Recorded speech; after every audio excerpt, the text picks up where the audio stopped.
So in the previous part, we have seen why management and leadership are so different. In this part, we will see why the manager and the leader should be the same person. And we will also talk a bit about what kind of different types of leadership there could be. Now, one of the important story about leadership is that you have various leadership styles that are introduced by various authors, and I am not going to talk about any of these styles in particular. What is important is that these various leadership styles have always something to do with how much you are giving orders and how much you are including and nurturing type. And that has different scales and so on. And this is obviously only one dimension, but a very important dimension.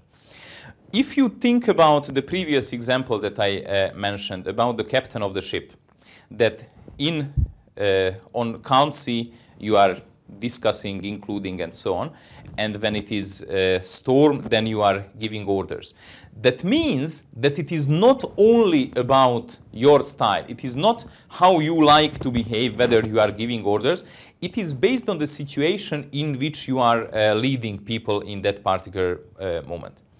Now, this all led towards this idea of the charisma being more and more important.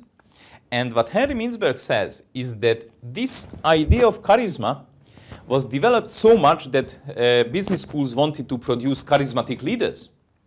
And they told their students that they will be charismatic leaders if they attend, obviously, their school. And that led to a strange type of leaders appearing, who are coming obviously out from these business schools, and they regard themselves as the charismatic leaders, even if no one else does. Basically, this resulted in some sort of overinflated egos.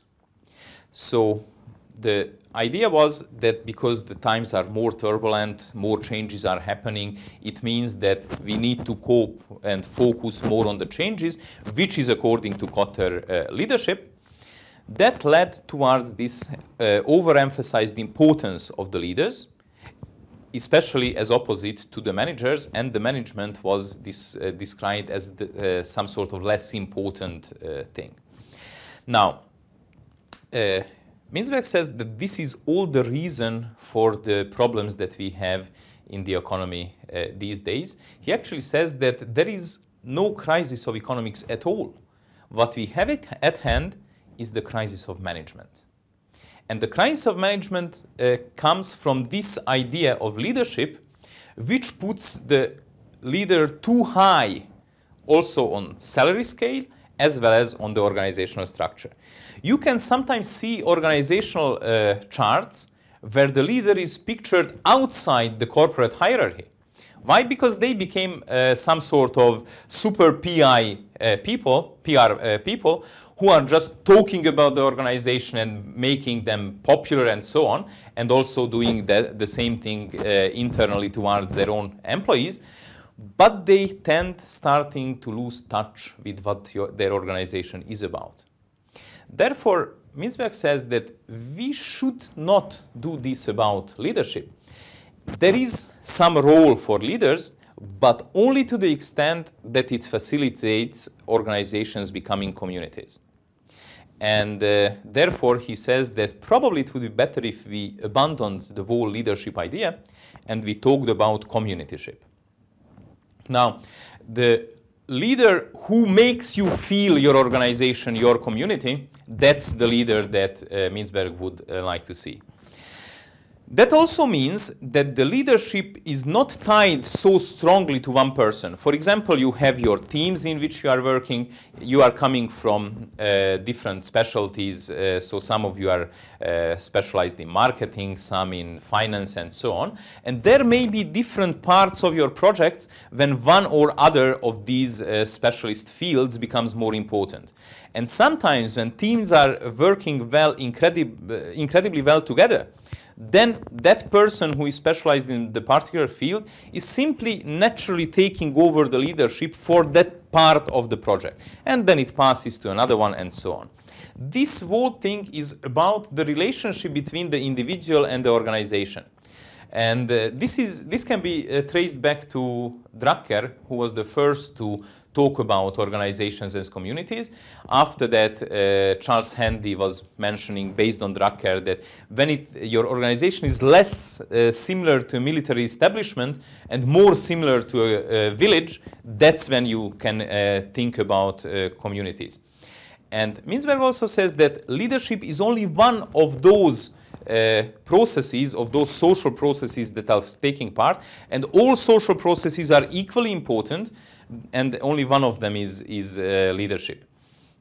So basically, this heroic kind of school of leadership presented the leader as the cure of all ills, as the solution to all problems, and that thing that the individual is the solution to all problems, Mintzberg says, must be gone.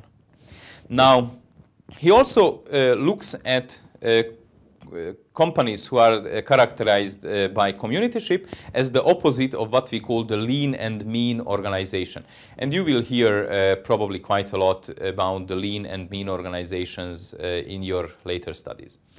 So what is the difference between Kotter's and Mintzberg's approach?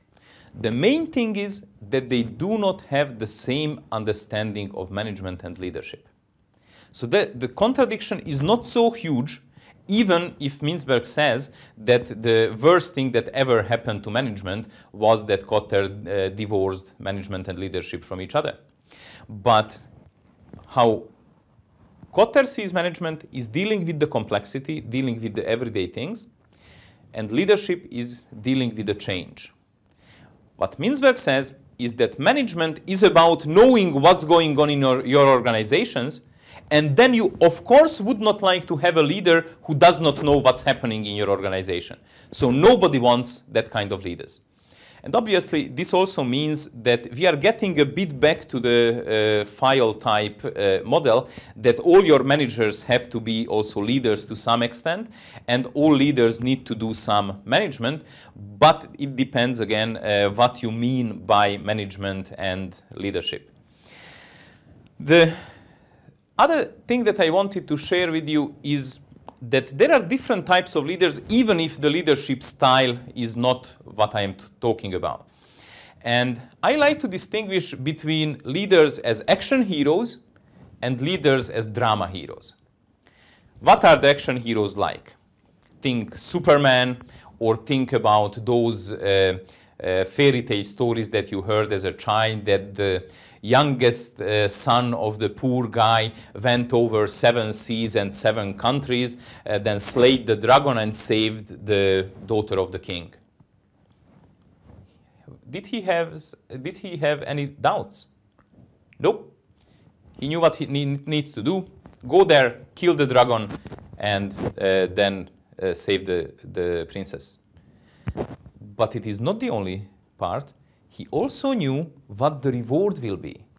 The reward is the hand of the princess and half of the kingdom until the king dies, and then you get the rest of it. So it is a very, very nicely structured world where you have no questions, you know exactly what needs to be done, and you exactly know what the consequences are of those things that you do. Is this how our world of business really works? No. Of course, there are many leaders who belong into this category, and that's that kind of bad leadership that Mintzberg was talking about. Why? Because it means that the purpose, what you need to achieve, is increase of the shareholder value. How you can do that?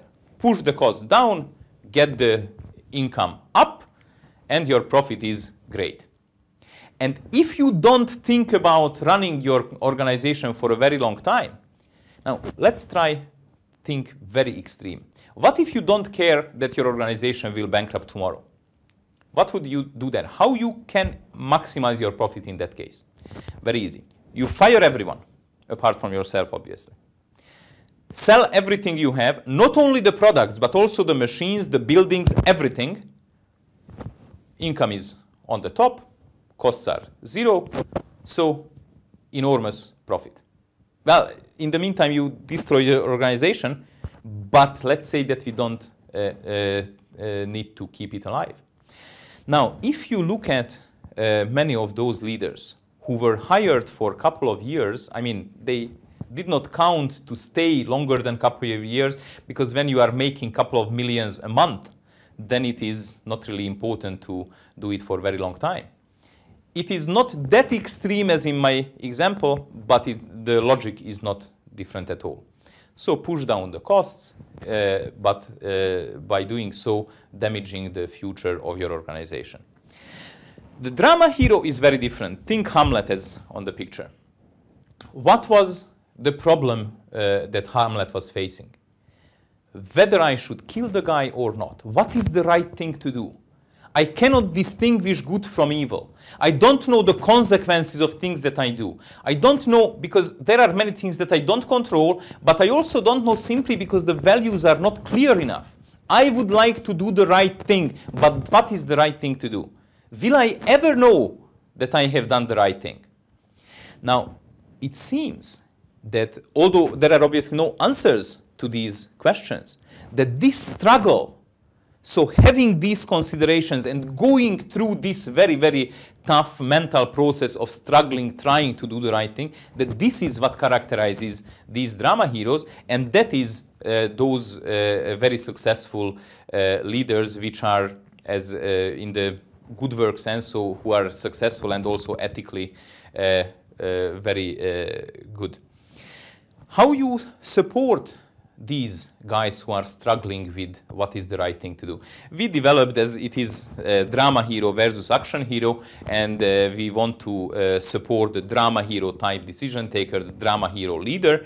For example, you can use dramas to support them, so you can go through some sort of coaching process, which would mean that you try to understand them what is the dilemma that they are facing, and you can remove a bit of the uncertainties and get it more clear in their mind what they are trying to do and what are those things that are affecting them. You will never achieve complete clarity because you would, in that case, manage to transform the drama hero into action hero. And there are always things beyond your control, and there are always things that you don't know how it will happen after you take your action. But these are those coaches who can be most useful for this kind of leader, and that's obviously my favorite kind of leadership. And that's why I'm saying that, referring to Macbeth, that Shakespeare's witches are whispering into the ears of your CEO. Thank you very much.